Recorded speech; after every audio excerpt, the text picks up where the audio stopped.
Hello everybody, so I'm back again making another video, and you read the title of this video, then you know that this is about the Nintendo GameCube. So a little bit ago, I made a video of me opening a Nintendo GameCube. That wasn't a very good video, honestly, and I didn't really have a good view to show you the steps of disassembly. So I will be redoing that video in this video. So yeah, and also, first off, I'll start this video with the stuff that I said I was going to order in a few videos ago. That is ordered. The GameCube has already shipped, but today I went to Goodwill and I got a game, Scooby-Doo Unmasked.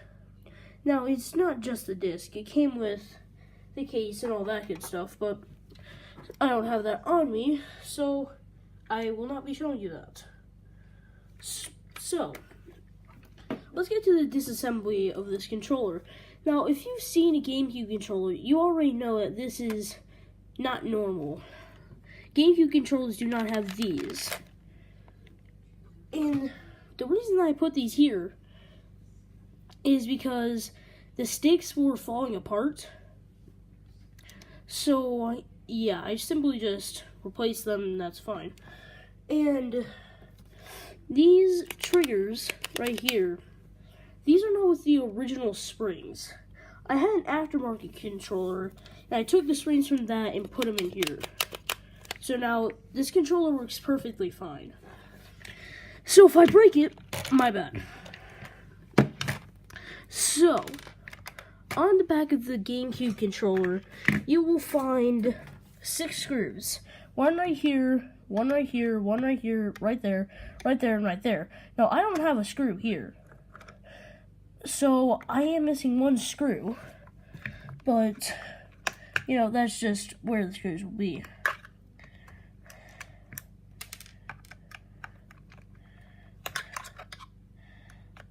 So, the estimated delivery of the GameCube is in 4 days, of which I don't believe. I paid $8 shipping for it, so I don't think it will take 4 days to get here. Now, it is Thursday at the time of this recording, and hopefully upload. So, 4 days from now, considering business days, tomorrow is Friday, so that's a business day. Tomorrow, well, you know, the next tomorrow of Friday is Saturday, which is also a business day, so that's 2 days right there. And then the next day is Monday, 5 business days. And then there's Tuesday, 4 business days, which is when it's estimated to show up. So let's get back to the controller. So, you're going to lift it off, and some of the pads might get stuck to the board. That's no problem, just simply lift it off and put it back here. And here we got the main board. So this main board doesn't usually get dirty. Now, if you play your GameCube a lot, which I know a lot of people do, it's a great system, then these pads right here, you want to clean them. Now, what I recommend that you clean them with is 50% rubbing alcohol. Okay, this is about the best stuff that you can use.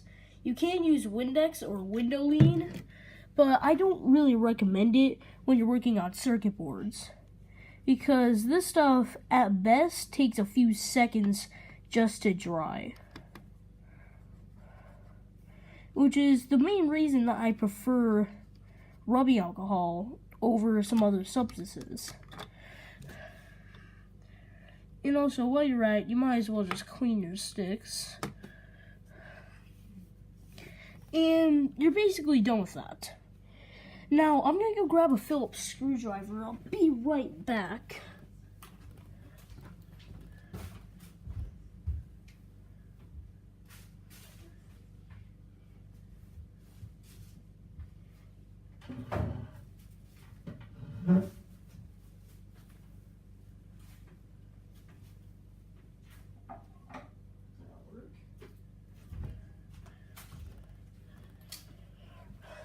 So, I don't know where my smaller one went. Well, here's a really small one. This will not fit. But here, right here, I have a CRV PH 1x4, 1x4. So yeah, that's what I'm using, which it should work. And on this side, you'll find these switches. Now, I don't know what they use. I don't know what they are for, but I don't know. EBS. I don't know what that is. And right here, I have the motor. Now, this motor is a little screwed up, and that's because of me. I broke it off. So, yeah. That one's on me. But, if you're not having any problems with the controller, by this point, you can just set it aside. So, next we get to these. Now, I clearly lost 2 screws here. So, yeah. But this screwdriver luckily fits. So, let me unscrew these. I'm not going to completely take them apart, because they are a pain to put back together. Unless you have, like, a good 30 minutes sing by. But this is mainly how they work. So, I'm pretty sure this is going to pop out if I do this. But, right here, this is what it should look like. There should be the trigger, a spring, and this tiny little sensor pad. And when you push in, I'm going to take a risk here, and when you push in the stick, it bends that pad in. And on the board, there's a piece that is a sensor for it. And again, these can be a real pain if you're trying to repair them.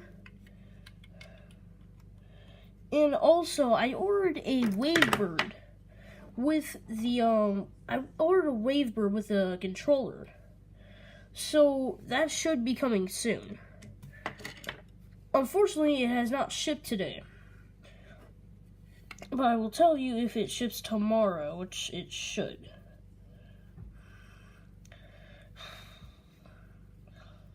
So, unless you're trying to clean out your controller, which I have already done, you mainly just want to put this aside. And now we get to this part. Now, this part has some small buttons, so if you don't want to lose those, I suggest that you don't go here, but maybe you have some gummy buttons, whatever. Well, I'm going to show you how to take these out, and yeah. So the main concern here is the smallest button, the start and pause button. So I recommend that you set this with the sensor pad. So just go right there. And the rest is regular sized buttons. Now whenever I'm working with buttons and they're still in the controller, I usually just do this. It's really easy and all of that. And when I actually found this controller again, the A button was a little gummy. So, I mean, you should clean these. Because considering the age, when did the GameCube come out? Like 2001? Let's see. That's 11. It's about 18 years old. So you're gonna want to clean these. Now I see the plastic itself.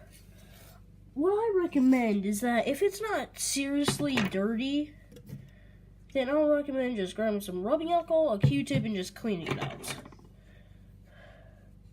Because honestly, there's not much of a reason to go through the hassle of soaking your controller in all that trouble just to clean it. Now, you see, if it's absolutely filthy, then by all means do that.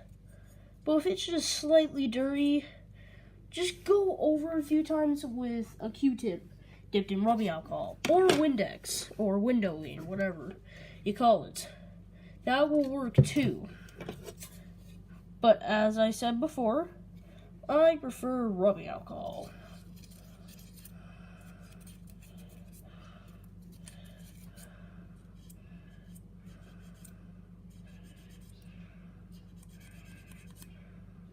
Besides, it's really good for disinfecting things.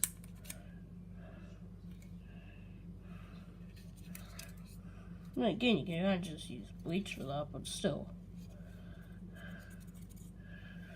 Alright. So now that I'm done with that, I'm going to move on with the controllers. And again, I mean the buttons. And again, if your buttons aren't extremely dirty, I do not recommend soaking them. And again, if they are filthy, soak them. Okay, just simple. And while you're at it working with rubbing alcohol, once you reassemble it, why don't you just give it a rub down with, that sounds wrong, give it a rundown. But just rub it down with some rubbing alcohol. Again, it's a disinfectant. It will clean it. Just like get a paper towel, get it wet with rubbing alcohol, and then just, scrub away.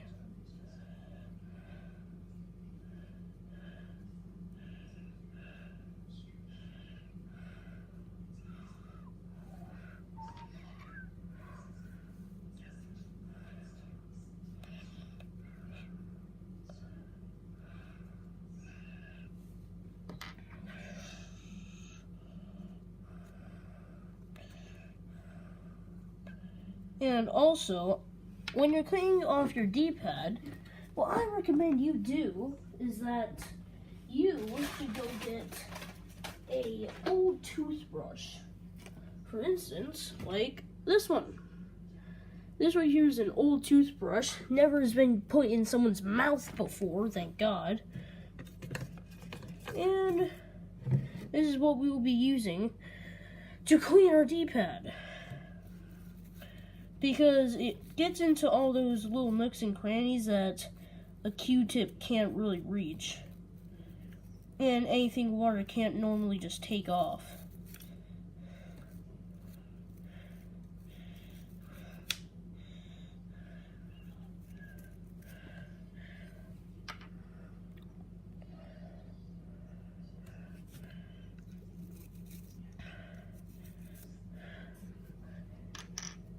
Alright.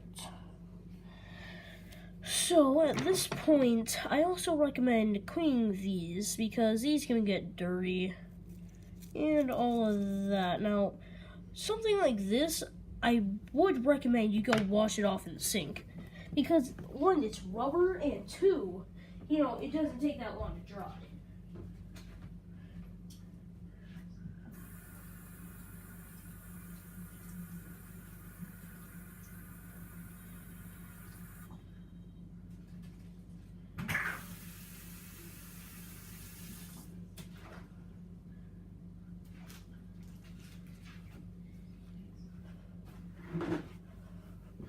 And also, if you're having problems with your buttons not working, now, what you can do is that, real quick, let me dry these off.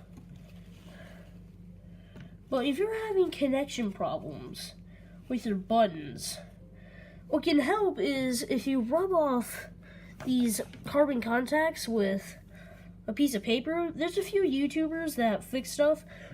Oh, like rub it on a piece of paper and then put it back. But I don't recommend that because it takes away some of the graphite. So what I do when I'm having connection problems or I just get a new controller, I rub it off on a piece of paper and then I grab a pencil and I just write on it to get back some of the carbon. So, let's get back to the reassembly of the top part.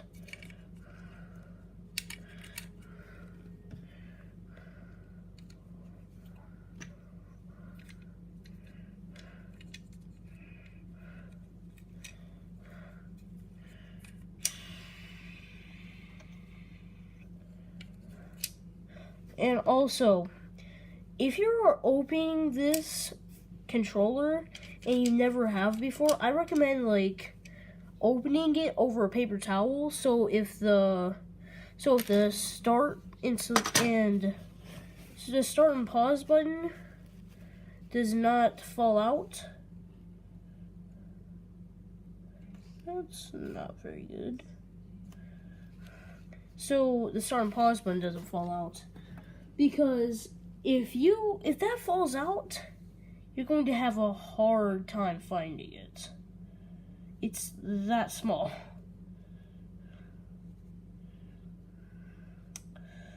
All right.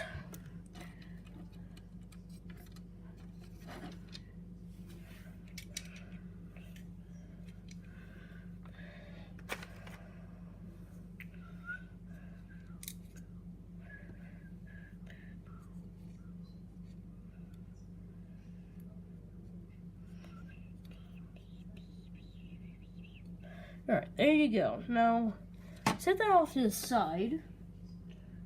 And your bottom piece is what's going on last. So, take the board, and also, if you maybe want to do this, all I use for that is some Wii nunchuck pieces. They weren't even broken nunchucks. I just bought a few nunchucks, and I just took those parts from them.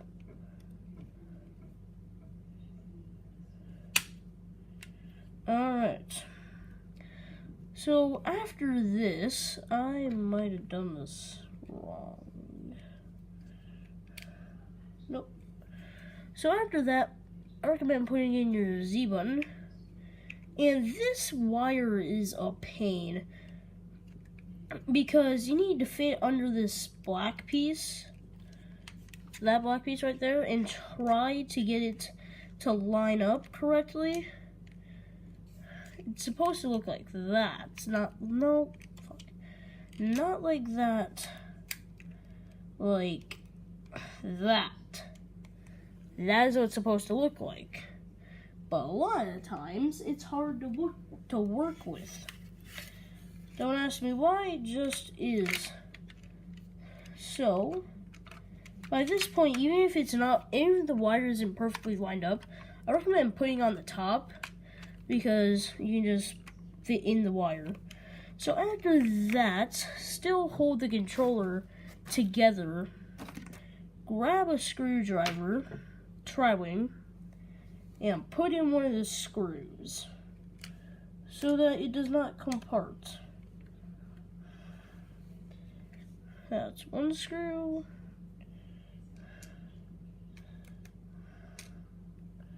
And that is 2 screws. Alright. So, with the fact that soon I'll have a Wavebird, that will be probably, depending on when it shows up, the next How to Take Apart series video. So yeah, unless the GameCube shows up first, which is likely since it shipped today, and if the Wavebird gets to the post office quick enough, it can ship on the same day. Pumpkins.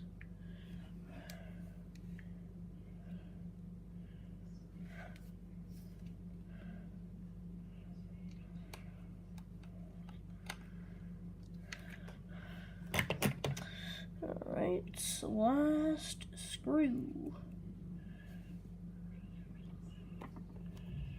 Alright, piss. Alright, well, that is it for how to take apart a Nintendo GameCube controller. Although it is not quite the last of the video. No, it is not. Now, I don't think many people saw this video, but if you have, a little bit ago, I made a video about the battery corrals for my Game Boy. They were corroded with something. Now it looks like they're corroded with battery acid. Don't ask me how. So, on this video, I will also be grabbing some vinegar. Where is the vinegar? Ah, there it is. I'll be grabbing some vinegar and adding some more. Now, if the vinegar makes whatever the blue substance is bubble up, then it's battery corrosion. If it isn't, then this is a weird chemical reaction. So let's do it. It's a weird chemical reaction. So I don't know where to go from this. Honestly, the best thing for me to do is to probably just scrape it off with a wire brush, which I do have. But either way, thanks for watching this video. If you liked it, please subscribe. And I'll see you in the next one. Goodbye.